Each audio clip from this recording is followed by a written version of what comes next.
Bonjour à tous, bienvenue sur la chaîne YouTube Mécanique Sportive, c'est Nicolas. Aujourd'hui je reviens avec mon cousin Riyad Salut à tous.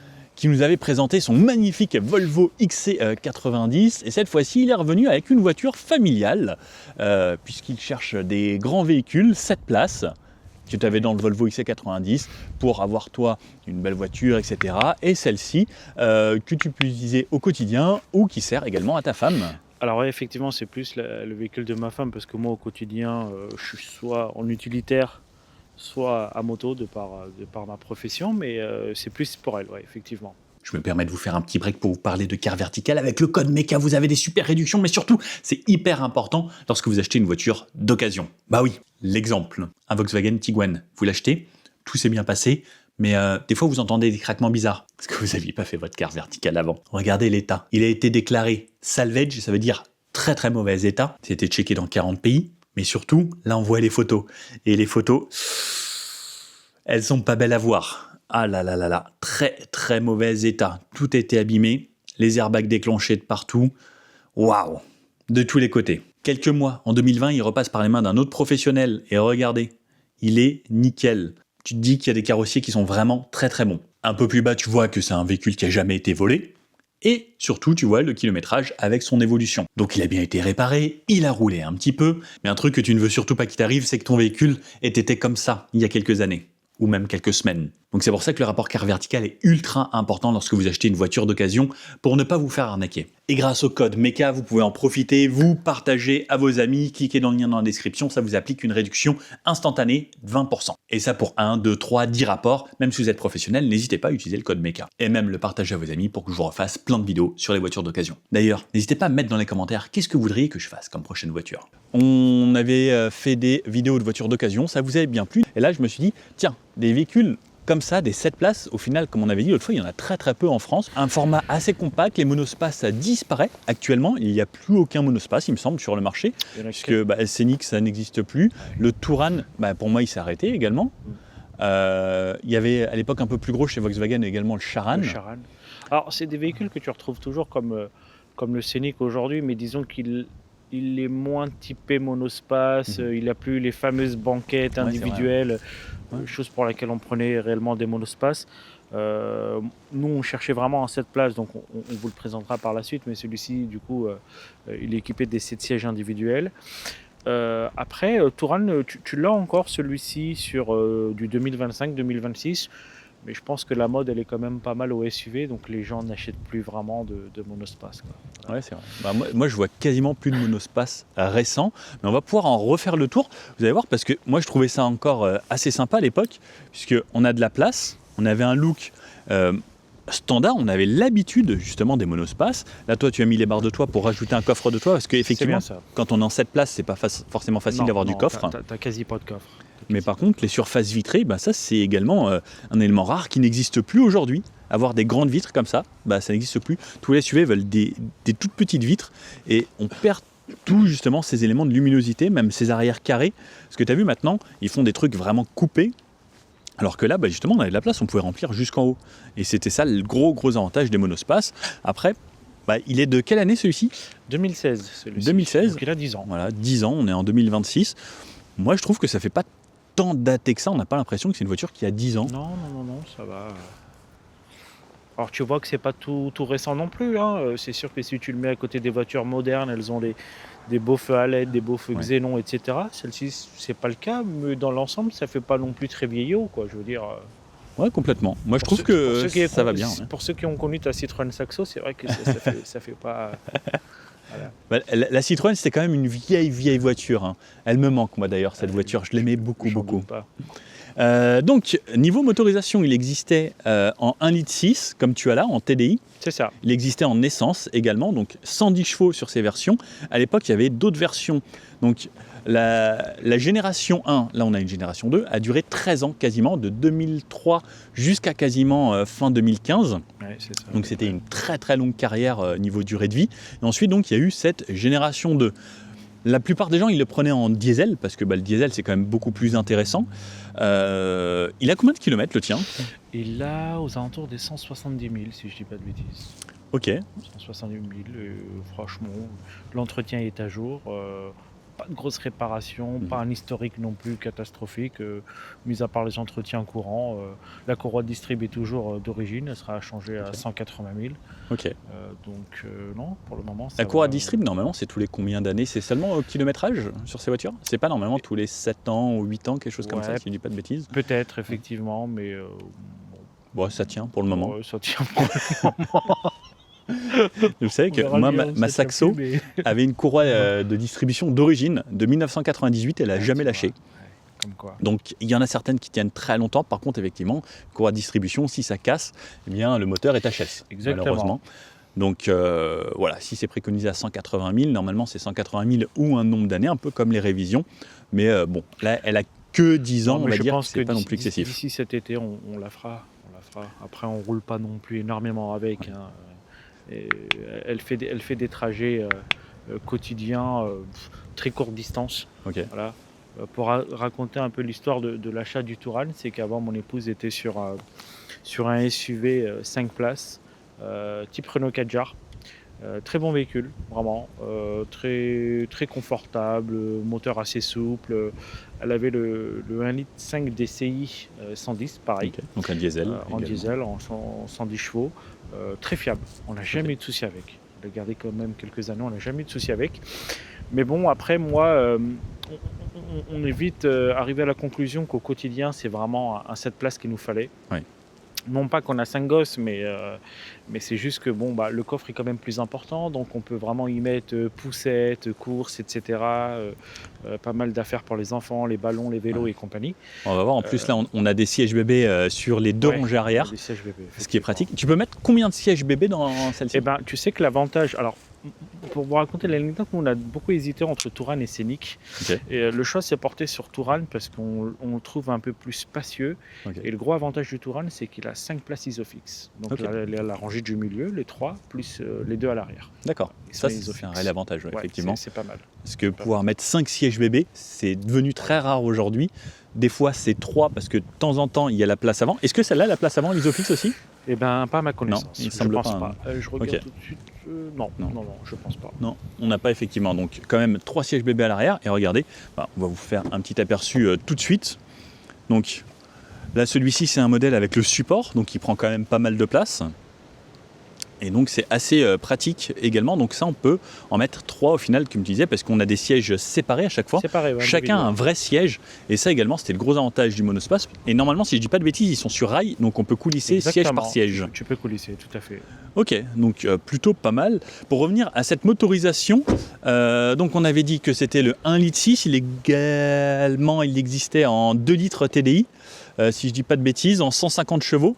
Et toi, niveau consommation, ça donne quoi à peu près? Moi, niveau consommation, on est à 5 litres, 5 litres 5 au 100 en mixte. Ok. Voilà, donc c'est pas une grosse conso. Après, c'est pas un foot de guerre non plus. Oui.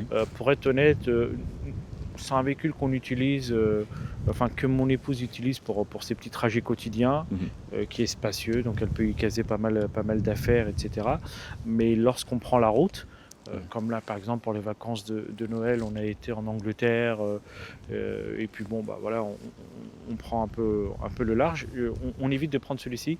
Ok. Pourquoi? Parce que je trouve que la motorisation, elle est quand même très limitée. Ouais. Par Sur rapport autoroute au- principalement? ouais. Ok. Par rapport au poids du véhicule, lorsque vous êtes 7 personnes avec le coffre ou un coffre de toit, elle est vraiment à la traîne, vraiment. Ok. Ouais. Je pense que le 150 aurait fait le job beaucoup mieux. Ouais. Mais après, pour une utilisation quotidienne, 150 chevaux, c'est pas ce qu'on recherchait non plus. Ouais, parce que ça consomme forcément un peu ça plus. consomme un peu et- plus, et puis ça demande à rouler un peu plus aussi. Je veux dire, ça a besoin aussi de... Voilà. Mais ouais, je trouve que la motorisation 110 chevaux sur cette version-là, en 1,6 litre avec le Touran, c'est tout juste. Voilà. Ok. Donc tu conseillerais plutôt le 150 pour des gens qui vont rouler un peu Ouais, plus? vraiment, si Ok. c'est pour rouler beaucoup plus et que vous avez l'habitude d'être à plusieurs avec le coffre chargé, 150 sans hésitation. Alors, Ok. c'est pas qu'il fait pas le job, hein, mais disons que à 130 sur l'autoroute, tu mets le pied dedans, tu restes sur place, quoi. Hein. Ok. Il se passe pas grand-chose, Il se quoi. passe pas grand-chose. Ok. Bon, on va voir ça ensuite, mais pour rappel, je crois que le 0 à 100 se fait en 11 secondes 8. Alors, ce qui effectivement, 11 secondes 8 n'est pas incroyable, mais après, ça reste une voiture qui est plutôt typée voiture familiale et qui ne veut pas être forcément une voiture sportive, quoi. Mais L'avantage surtout, c'est que celle-là, elle est en diesel, donc c'est qu'on a du couple. Ouais, t'as du couple, effectivement. T'as du couple. Donc on va voir ça juste en Suisse. Alors pour vous montrer un petit peu le tout, on avait des jantes en 16 pouces à l'époque, en alu. On avait quand même des feux standards. Hein. Tu peux y aller. Hein. Ici, on a des poignées Tifrigo avant, arrière, ce genre de choses. Les barres de toit, donc avec les barres pour le coffre de toit que tu as rajouté. On n'avait pas de toit vitré encore à l'époque. Non, il n'y avait pas de toit panoramique. Je crois qu'il y avait un toit vitré, j'ai un doute, parce que je sais que sur les Touran Génération 1, phase 2 et phase 1, tu l'avais, le toit ouvrant en quelque sorte. Sur celui-ci, je pense que c'était une option ou à partir du pack Cara, quelque chose comme ça. Ok. Et celle-ci, la finition, tu sais c'est laquelle? Oui, alors on l'avait dit que c'était un Alitis TDI 105 Blue Motion boîte DSG7. Donc c'est une boîte auto. Mais la finition, tu sais, il y avait Cara, etc. Alors aucune idée. Alors je pense que c'est pas l'entrée de gamme non plus, mais c'est pas le toute option non plus, ça c'est sûr. Donc je pense qu'on doit être dans l'intermédiaire parce que bon, elle a la boîte auto, tu as la Climbizone, tu as l'Apple CarPlay, la caméra de recul. Donc je pense pas que sur une entrée de gamme tu avais tout ça véritablement. Mais donc là quand on montre l'intérieur, elle doit être sur l'intermédiaire. Ok. On voit que ça a plutôt pas mal vieilli. Voilà, tous les plastiques un peu moussés, etc. On a des rangements là, on a des rangements en bas, c'est des rangements aussi également, ouais. Alors, tu as des rangements là, tu as un rangement effectivement ici. Tout en haut. Tu as sous les sièges des bacs. Bon, après tu as dans les bacs de portière. Qui sont quand même assez profonds. Surtout, mais moi ce que j'aime, c'est ces vitres énormes. Je trouve ça hyper top. On avait quand même les feux automatiques à cette époque-là. Régulateur de vitesse, est-ce que tu as l'adaptatif? Alors oui, effectivement, j'ai l'adaptatif et puis bon, c'est pas comme le Volvo une conduite autonome non plus, mais disons qu'une fois que le régulateur est mis, en fonction du paramètre que tu mets, les distances, etc. Donc c'est vrai que c'est vraiment top. Moi, ça me rappelle un véhicule que j'avais il y a quand même pas mal d'années en arrière, c'était un Golf 6. C'était un véhicule de fonction que j'avais et c'est vrai qu'à bord, je retrouve un peu quasiment la même planche de bord, les mêmes compteurs, la même technologie. Oui, parce qu'à la base, le Touran, c'est basé sur le châssis d'une Golf et on reprend justement chez Volkswagen. On partageait tout à chaque fois, tu vois, c'est comme toutes les voitures de nos jours. C'est comme ça qu'on fait des économies. Les compteurs, les écrans, c'est exactement ce qu'on retrouve. La boîte DSG, donc DSG 7 sur cette version et pas la DSG 6 des précédentes motorisations. Donc comme on disait, on a également des rangements là, donc c'est plutôt pas mal. On a un rangement. Ah non, ça c'est pas un rangement, excusez-moi, c'est le lecteur CD plus les cartes pour le GPS. À l'époque, il fallait encore faire des mises à jour. On a une boîte à gants ici, assez spacieuse. Qui est réfrigérée pour le coup. Réfrigérée en plus. Ah ouais, ça c'est top. Le bac de rangement ici, des rangements ici, plus en dessous là, plus en haut. Alors j'adore ces petits rangements là-haut à chaque fois, moi.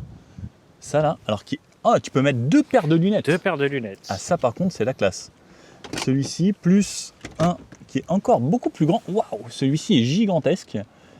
Également pour les enfants, grande couleur et autres, si vous voulez pour l'arrière. Là, bon, quelque chose d'assez standard quand même avec la LED qui s'allumait. Ce que j'aime beaucoup, c'est le rétroviseur sans bord, déjà à cette époque-là. Je ne savais même pas qu'en 2015, on faisait déjà des rétroviseurs sans bord comme ça. Et la finition, franchement, c'est plutôt pas mal. Il y a juste le cuir ici, on voit qu'il est un petit peu vieilli. Mais à part ça, franchement, tout l'intérieur est plutôt en bon état. Hop. Et à l'arrière, donc, tu me disais les sièges pour les bébés. Oui, alors sièges pour bébés. J'ai enlevé mon gros sac, moi. Donc tu as des sièges, pour le coup on va faire la démonstration rapidement, individuels, tous équipés d'Isofix, avec une petite languette que tu peux tirer pour incliner le dossier. Ah oui, en plus tu as le réglage du dossier sur plusieurs inclinaisons. Du dossier. Okay. Puis, l'avantage c'est que si tu veux accéder aux places arrière, c'est très simple. Donc tu as une petite manivelle ici, là. Tu as juste à l'appuyer et à faire coulisser le siège. Et puis après tu peux accéder à l'arrière. Ah, il y a le siège bébé de ce côté-là. Ah mince, on les a mis en quinconce. Pour rentrer, ça va pas être pratique. Mais ok, bon, je vais quand même essayer d'aller m'installer là-bas. Est-ce qu'on peut baisser juste celui du milieu aussi? Le baisser, c'est-à-dire ici? Ouais, l'incliner comme ça pour rentrer. Tu peux. Ah ouais, donc on peut le baisser là, par exemple, si on met que 6, en fait on peut mettre des gens juste sur les côtés. Ok. Bon, après tu as les super tablettes aviation, alors ça les gosses, ils kiffent parce que soit ils prennent leur goûter, soit ils... Ah oui, c'est vrai que ça c'est top. Tu vois, soit ils prennent leur goûter ou soit ils dessinent, ils écrivent un peu. Enfin bon, bref, ils font ce qu'ils ont à faire. Mais donc, des grands rangements là encore. Les porte-gobelets, ça c'est top aussi pour pas qu'ils renversent s'ils ont un petit gobelet. Exact. Ouais. Les stylos et autres, bah, c'est quand même plutôt et tu bien vois, fait. moi, ce que j'aime bien dans ce siège, alors si tu veux le rabaisser, tu as Ok, ne pas forcer. la petite sécurité.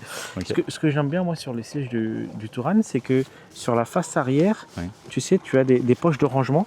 Donc ça, c'est plutôt cool. Et tu as comme une espèce de protection. Donc en fait, c'est pas du tissu, c'est du cuir ou simili-cuir. Ça se et du coup, facilement. quand tu as des traces, etc., les traces de pied, du coup, tu arrives à le nettoyer super facilement. Ouais. Ok, mais effectivement, 3 rangements, c'est top. Et de chaque côté. Ok, plus donc les sièges en individuel, comme on disait. Alors, bon, ce après, qui est bien fait. Ah, t'as l'accoudoir en plus. T'as l'accoudoir en plus sur le siège du milieu. Ça, par contre, c'est énorme, c'est du génie. Ça, tu vois, j'adore. Je savais pas du tout cette option. Donc ça, c'est quand même chouette. Les fixations, donc Isofix, on le voit bien là. On l'a sur tous les sièges. Et donc, comme on disait, et on a une clim. C'est une trizone également à l'arrière, plus 2 zones à l'avant. Et on peut voir également les rangements. Là, si je vous remonte ce grand rangement d'ici, fait pour les parties arrière. Donc, on peut remettre soit des lunettes de soleil ou autres pour toute la famille. C'est quand même pas mal. Plus l'éclairage là-haut. On a tous des poignées. Donc ça, c'est plutôt chouette. Et les places arrière, en vrai, ça a l'air d'aller. Moi, je serais curieux. Pour les enfants, c'est un parfait, petit tour à l'arrière. honnêtement. Mais maintenant, pour un adulte, je pense que ça doit être limite. Ok, bah attends, on va essayer ça tout de suite, puisque moi j'aime bien les aventures. Est-ce que tu peux me montrer d'ailleurs un siège bébé, comment ça fonctionne pour ceux qui l'ont jamais fait? Oui, bien sûr, je te fais un tuto. Je me suis dit que moi je me suis jamais... C'est vrai que je travaille chez Aubert, moi. Je me suis jamais intéressé au siège bébé. Pour faire ça, bon, tu vois ce qu'on appelle la base ici. Donc c'est un choix, hein. C'est-à-dire que ce siège pouvait se mettre soit sans la base, soit avec la base. Nous on préfère avec la base parce qu'en fait, sans la base, déjà, maniaque comme je suis, ça laisse des traces sur le siège pour commencer. Vu que le bébé est dedans avec le poids, donc ça appuie sur le siège. Donc moi, je suis pas fan de ça. Et en plus de ça, c'est que pour le retirer et le mettre, je trouve que c'est super pratique, ça se clipse. Donc partons du principe que tu as un enfant là-dedans, tu le clipses. Donc ensuite, hop là, tu passes la ceinture dans les petits crochets verts que tu vois ici. Qui sécurise. Voilà. Et ensuite, la boucle, tu viens chercher derrière, tu as un autre crochet ici qui est pris en sécurité. Donc en cas de freinage, ça évite que justement le siège se... Voilà. Après, tu as une jambe de force quand même. Mais en cas de freinage, tout le système se met en sécurité et du coup le siège ne bouge pas du tout. Ok, c'est pas mal. Tu vois, moi j'ai pas d'enfant, je me suis jamais intéressé à ça. Ça viendra. Oh, il n'y a pas de place dans une Lamborghini Aventador. Ça tombe bien, t'en as pas. Bon, tu vas aller derrière. La Lamborghini Revuelto. Alors attends, regarde, je mets ça par terre. Ok. Et donc après, il y a une base ici. Je vais juste enlever la base ici pour que tu puisses accéder. Ah, tu déclipses. Attends, parce que mon bouton, celui-là, il est un peu embêtant là. Je sais pas pourquoi. Chaque fois, je galère un peu avec celui-ci. Donc en fait, il faut juste appuyer, tirer sur l'arrière. Celui-là, je galère un peu. Faut que je l'emmène chez. Ou lui remettre un petit coup d'huile ou un truc. Ouais, voilà, c'est ça. Un WD-40, c'est ça comme d'hab. Exactement. Mais bon, écoute, ça sera pas un On allait vous montrer une manipulation très simple et rapide, mais attends. J'ai réussi tout à l'heure, tu vois, mais là, il est un peu dur celui-ci. Je sais pas pourquoi. Bon. Attendez, on fait une petite pause, on l'enlève. Et voilà. Bon, c'est juste le truc qui était peut-être un petit peu sale. Et donc, voyons voir ce qui se passe là-bas. Donc cette fois-ci, si on rabaisse le siège, alors est-ce que tu peux me filmer s'il te plaît? Vas-y, je te filme. C'est parti. Donc j'essaye de faire la manipulation. Je tire juste ça. Tout à fait. Ok. Et ensuite, je viens m'installer à l'arrière. Alors effectivement, waouh. Alors tu vois, moi par exemple, qui ai essayé le Renault Espace, est-ce que tu vois bien ma tête là? Oui, on voit que ça. Non, là on voit pas bien là. C'est tout un métier d'être caméraman. Tu vois, quand j'ai essayé le Renault Espace, ici je passais même pas. Il y avait que ça d'espace et même là c'était extrêmement petit. Ah, c'est beaucoup plus étroit? Le nouveau Renault Espace, ça paraît énorme, mais en fait c'est quasiment impossible de rentrer à l'arrière. Et là, tu vois, l'avantage des monospaces, c'est une très grande ouverture de porte, ce qu'on ne retrouve pas sur les SUV. Et alors moi, je fais 1m80. Et ben franchement, tu vois, je tiens ici. Bon, t'es quand même recroquevillé. J'ai un petit peu recroquevillé quand même. Non plus à l'aise. Mais voilà, si tu vois, il y a quelques minutes à faire, ça va. Mais pour des enfants, je pense que des enfants seraient très contents ici. En vrai, ça va. Et tu vois, donc là, avec le siège bébé ici, tant qu'il n'a pas des grands pieds, au final, il va venir buter là, sur cette partie moquette à l'arrière. Mais en vrai, et n'oublions pas que là, ce siège est reculé au maximum. Je pense que, regarde, si je l'avance un petit peu, alors, comment ça fonctionne ça? Tu as un rail en dessous, une espèce de coulisse. Hop. Et ben, regarde, là il reste quand même de la place là-bas. Et moi, en vrai, c'est assez généreux. Et donc même si je replie celui-là, non. Là, alors regarde, tu vas voir. Hop, Hop, si je la reprends comme ça. Je vais le mettre au même niveau que celui-ci pour que tu puisses voir. Donc là, regardez, même au niveau des pieds, il me reste quand même de l'espace. Alors oui, j'ai certes les jambes assez pliées. Là, les deux sont au même niveau. Mais si je me filme de l'autre côté, alors bougez pas, je retourne la caméra. Regardez, oula, il y a du vent. En vrai, c'est pas si mal que ça. J'ai de la place pour les jambes et dans ces conditions, franchement, pour rien te cacher, une petite heure de voyage, ça me dérangerait pas. Une petite heure, mais pas plus. Ouais, peut-être pas plus non plus parce qu'on est quand même assez grand. Tu vois, quand on est parti en vacances là, en décembre avec le Volvo, pour le coup, j'avais vraiment 2 véritables adultes à l'arrière. Ok. Et du coup, c'est un trajet où tu fais quand même Paris-Calais, tu prends le bateau et puis après, en fonction de où tu vas, tu as quand même 2-3 heures de route. Ouais, donc sur le XC90, par rapport à celui-là, tu as beaucoup plus de place. Les sièges sont aussi un peu plus confortables, il faut dire.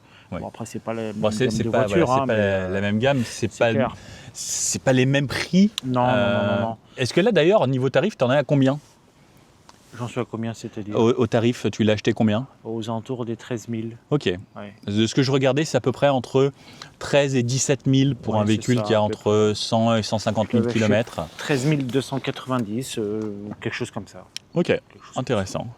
Bon, si on allait l'essayer cette fois-ci, allez, et qu'on se mettait tout à l'avant. C'est parti.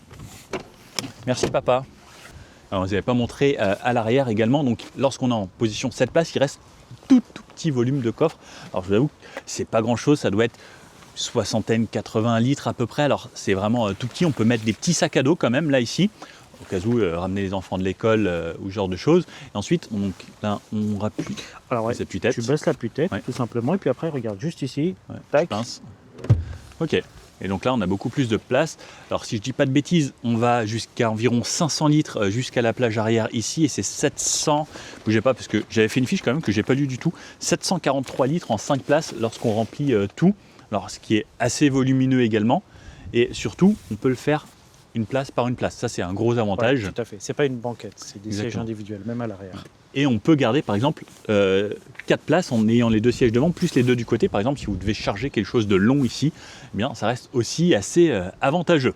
Je pensais que c'était en une seule partie, mais il me semble qu'il y avait peut-être des finitions où c'était une seule partie. Et toi, tu dois peut-être avoir l'option siège séparé. Non, si je ne dis pas de bêtises. Moi, à ma connaissance, ça a toujours été... En fait, je pense que ce qui peut porter à confusion, c'est que lorsque tu regardes le dossier de dos, tu as l'impression que c'est une seule banquette. Ouais, c'est vrai. Okay. Mais non, il me semblait que c'était en une seule partie. Même dans partie. la phase 1, ça a toujours été en 2 parties. Ouais. Ok.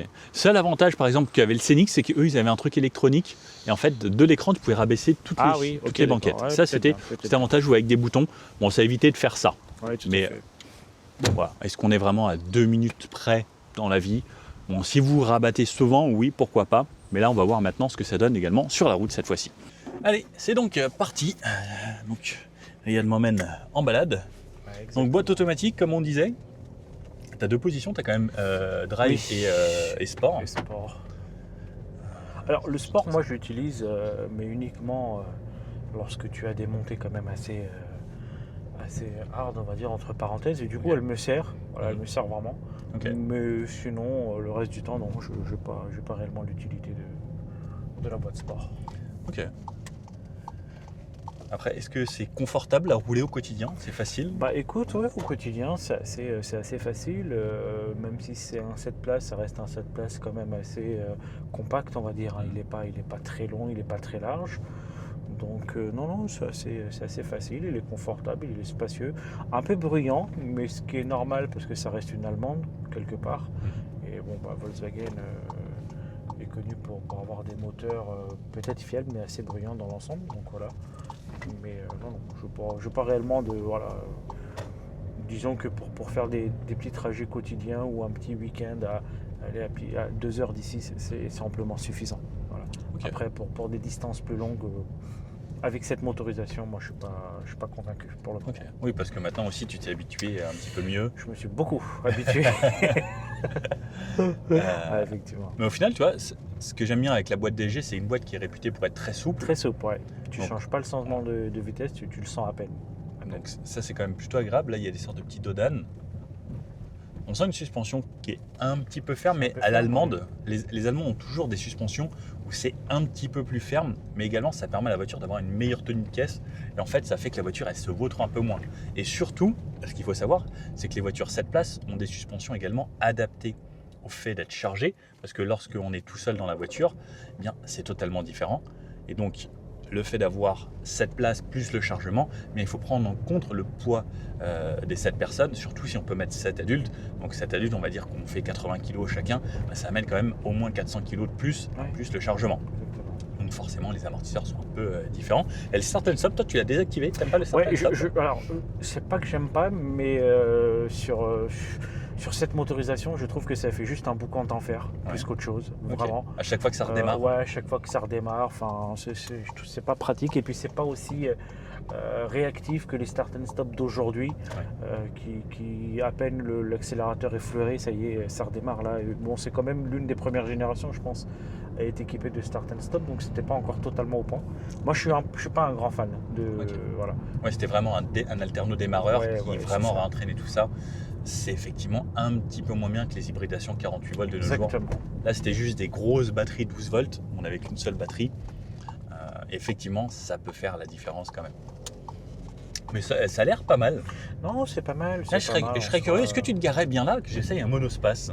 Bah oui, bien sûr. Me prêterais-tu ton monospace? Vas-y, c'est parti. Je me gare ici. Je me dis, je vais essayer parce que j'ai jamais essayé de Touran. Vraiment jamais. J'ai fait les Scénic, les anciens, avant que le nouveau Scénic sorte en électrique. Ça m'avait bien plu au niveau de l'espace, etc. Mais j'ai jamais essayé ça. Je suis curieux. Eh bien, vas-y, fais-toi plaisir. C'est mon petit plaisir du jour. Oh, tu as de grandes jambes, toi. Oui. Allez, je te dérègle pas tout. Drive, le clignotant. Hop là. Donc frein à main électrique. On a oublié d'en parler. C'est ça. Mais déjà à cette époque-là, c'était électrique. Effectivement, le passage de rapport, là, c'est très très lisse. Ah, c'est plutôt pas mal. Le volant, on reconnaît le volant chez Volkswagen. La direction, alors, tu vois, là, ce point milieu ici, très très fluide, c'est extrêmement bien assisté.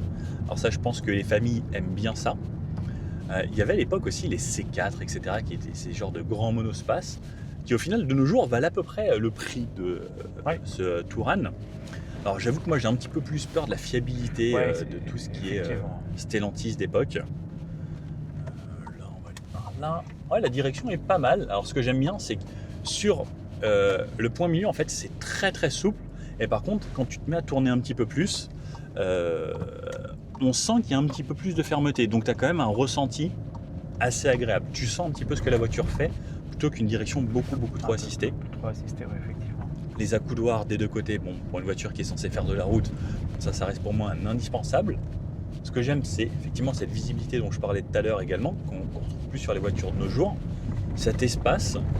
Et au final, je suis plutôt bien assis, je suis assis assez haut, j'ai une bonne vision sur tout ce qui se passe, et j'ai cette sensation de liberté en fait. Là, tu vois, tout cet espace-là qui est vide, mais en fait, ça me donne des volumes qui sont assez agréables. J'avoue que ça, j'aime plutôt bien. Après, la suspension, comme on disait, c'est peut-être un petit peu ferme lorsqu'on est deux. Ça doit être un petit peu mieux lorsqu'on est plusieurs dedans. Ok, allez, continuons par là. On avait l'air heureux, setup. Comme ça. Et le diesel, alors moi ce que j'aime bien avec le diesel, c'est que c'est quand même assez coupleux. Attends, on va aller tout droit, ça tente. Ouais, bien sûr. Hop. Et tu vois, moi j'aime bien.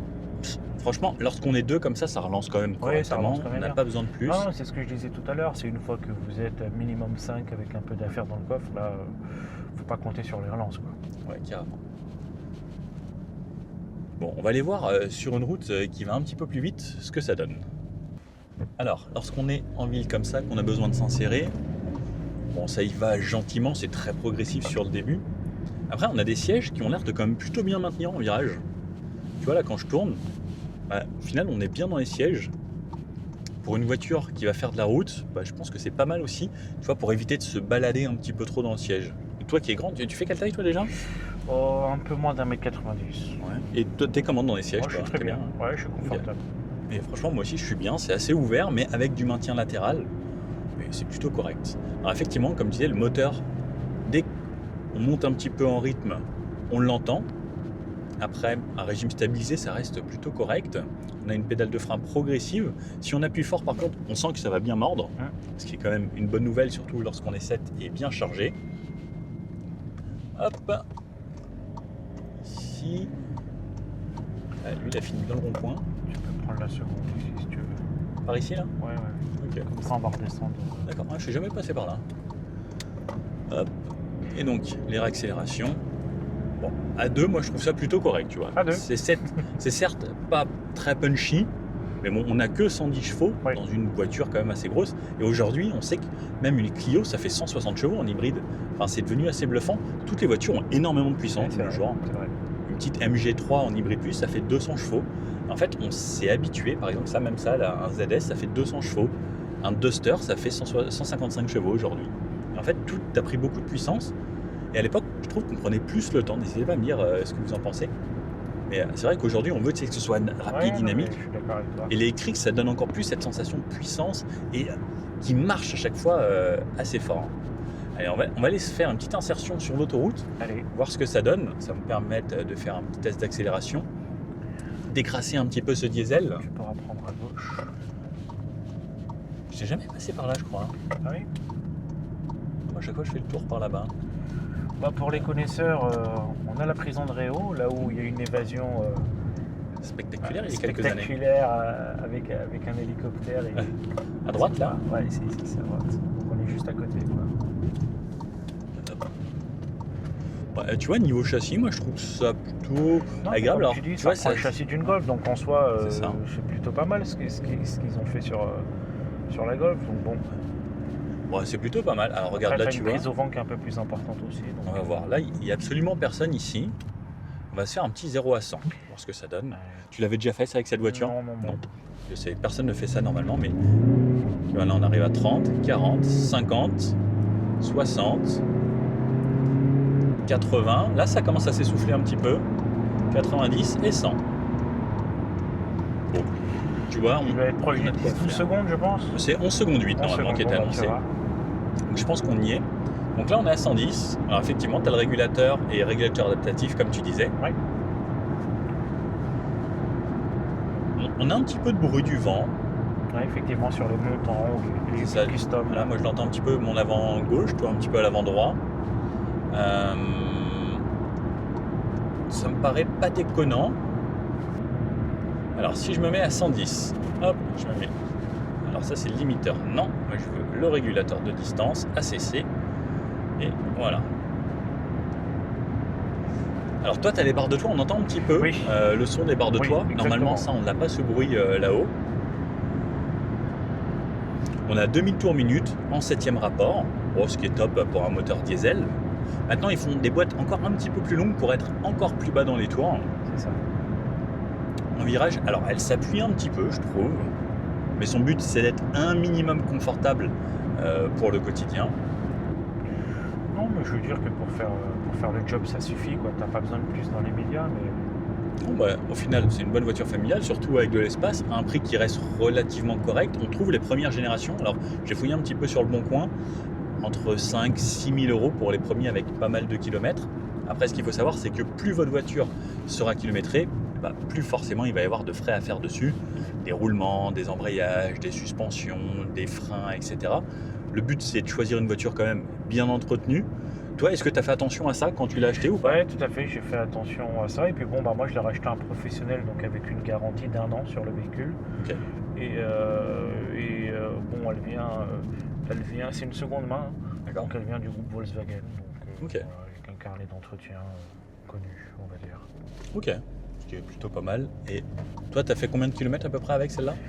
On a dû faire à peu près un peu moins d'un an, on doit pas être loin des 10 000, un peu moins peut-être 8 000. Ok, et pas de soucis particuliers? Non, aucunement. Okay. Vraiment aucunement. Pas de soucis, pas de voyants, pas de quoi que ce soit. Ok, bon, ce qui est plutôt intéressant. Et comme ça reste une diesel, les diesels, on sait que c'est fait pour rouler. Oui, c'est fait pour rouler. Alors ça demande à rouler pour le coup. On en voit beaucoup même au-dessus des 300 000 km, sans trop de soucis particuliers. Du moment qu'on a un entretien qui est quand même bien fait, je vous conseille vraiment les vidanges, etc. Bon, à voir sur le temps. N'hésitez pas, si vous avez ce genre de voiture, à me faire un petit retour par rapport à votre expérience et pour partager également avec la communauté justement sur les points essentiels à vérifier. Oh, une VMAX. Sympa. Hein. Ça court pas les rues, ça. Moto Yamaha avec un 1700 cm3. Mais n'hésitez pas à partager votre retour d'expérience si vous en avez eu un, si vous souhaitez en acquérir un. Et je pense que la base des commentaires ici également, ça peut jouer un petit peu pour s'entraider tous ensemble. Puis n'hésitez pas aussi, rapport car vertical, qui est assez important pour une voiture d'occasion, savoir si elle était accidentée, si elle était mise dans une inondation ou autre. Ça permet également d'acheter une voiture plus saine plutôt qu'avec un châssis tordu ou réparé, parce que même pour votre revente, le jour où vous revendrez votre véhicule, si le futur propriétaire fait un car vertical et que vous ne l'avez pas fait, vous perdrez pas mal d'argent et aujourd'hui beaucoup de gens le font.